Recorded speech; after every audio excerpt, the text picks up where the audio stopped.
د بلخ مرستیال والي چې په دې مراسمو کې د ګډون په موخه دغه کلي ته تللی وایي چې اوس د علم د حاصلولو لپاره غوره شرایط برابر شوي دي او د هیواد ځوانان باید د دیني او عصري علومو په ترلاسه کولو سره د هیواد په آبادی او پرمختګ کې پراخه ونډه واخلي.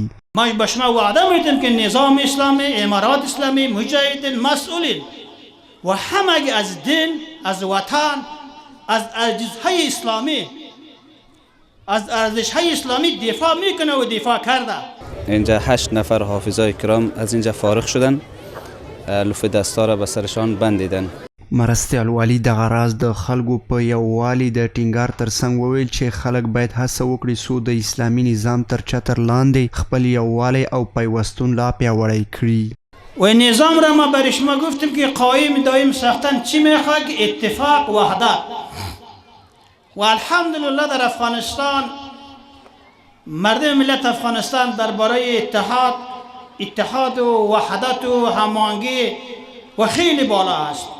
ورته مهال فارغ شوو حافظانو د خوښۍ په څرګندولو سره وویل چې له خپلو زده کړو څخه به د ټولنې د سوکالۍ او پرمختګ په لاره کې کار اخلي.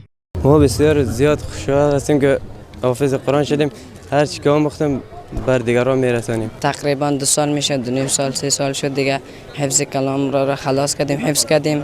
حالی ما کوشش میکنیم که در دیگه برادرای ما هم برسانه میره. د یادونې وړ ده چې د حضرت حمزه دارالعلوم او دارالحفاظ د بلخ ولایت په دولت آباد ولسوالۍ کې یو له معتبرو دیني مرکزونو څخه دی چې لسګونه دیني عالمان یې روزلي او ټولنې ته یې وړاندې کړي دي.